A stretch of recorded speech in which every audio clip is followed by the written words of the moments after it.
a million of them. These are not big and earth-shattering. These are small. These would sort of be tier B kind of tools. But it's based on this idea, this goal, is there's few things that feel better in life than for somebody to be truly seen. It just feels so nice when you feel like somebody truly sees you, sees what you're working on, understands the challenges of your life. Like, to be seen is a real gift.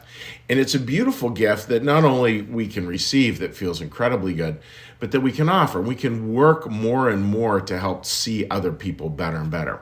And what gets in the ways? Well, what gets in the way? Well, figurative blindness. We can be blind in a couple different ways. From a Christian New Church perspective, those ways are pretty simple. We can have, first off, we can have willful blindness, where we literally are choosing not to see. We're choosing to look the other way. We're choosing to ignore a bad situation. We're choosing to just totally avert our gaze.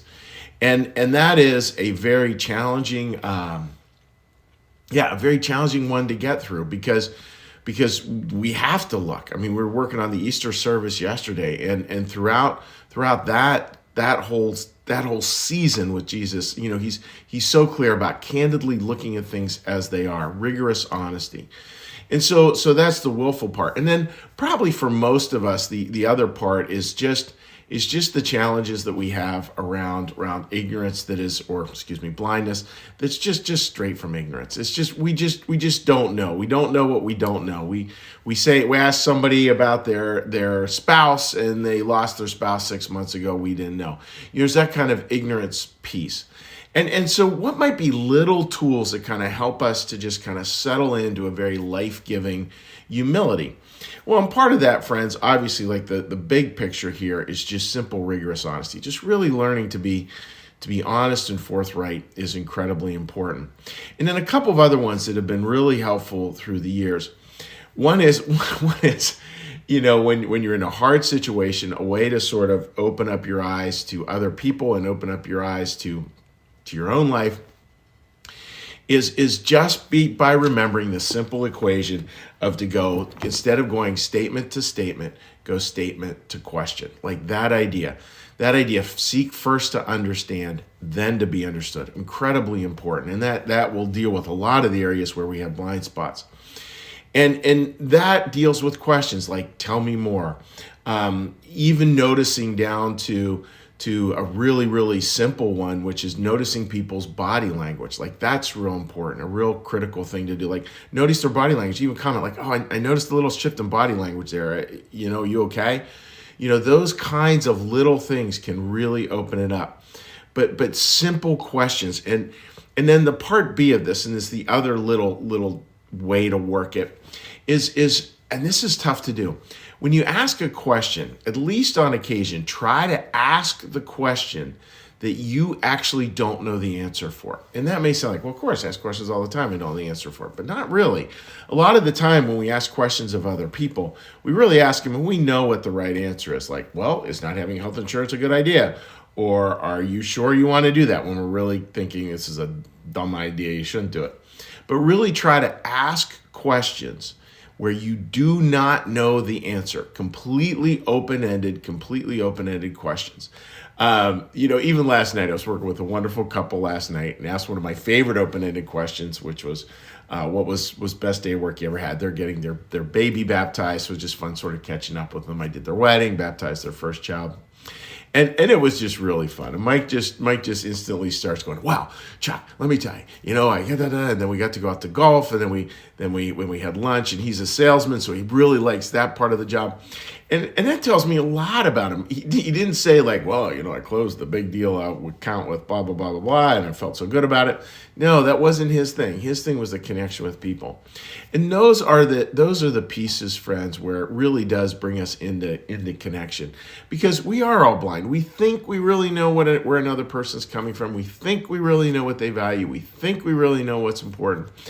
But when we can ask, remember, not statement, but statement, question, follow up with a question. And then part two, when we can really have that sincerity of question where it's open-ended and we're not asking them questions where we know the answer, Boy, that could be something just incredible, just incredible to watch.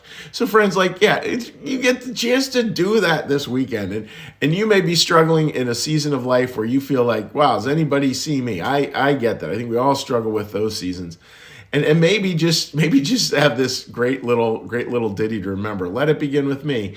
And if you're not feeling so seen, maybe just work at trying to see someone else, and working at seeing someone else not in a way that's overbearing or anything, but in a way that has these gentle, soft-edged questions that will really help you to understand them a little more, and see where that takes you. And my guess, it'll take you a pretty good place, because God hangs out with the curious. I think that's pretty much a truism. God hangs out with the curious. All right, friends. So with that, let's take a little breath. And we're going to take a little breath. We're going to come down for a gentle landing here. And we're going to be at the gentle landing. We do a little prayer. We do a little meditation. We do a little blessing. And we say hi to folks on Facebook.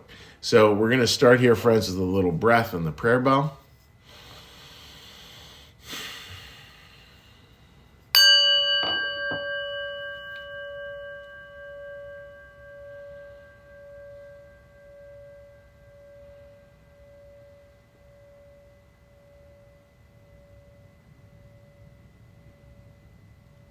Be still and know that I am God. Be still and know that I am. Be still and know that I.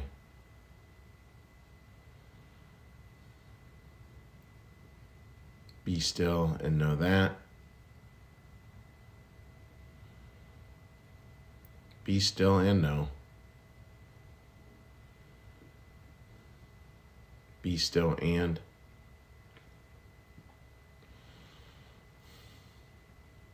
Be still.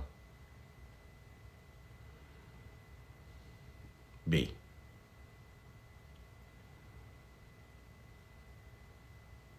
Our Father, who art in the heavens, hallowed be thy name. Thy kingdom come, thy will be done, as in heaven, so upon the earth.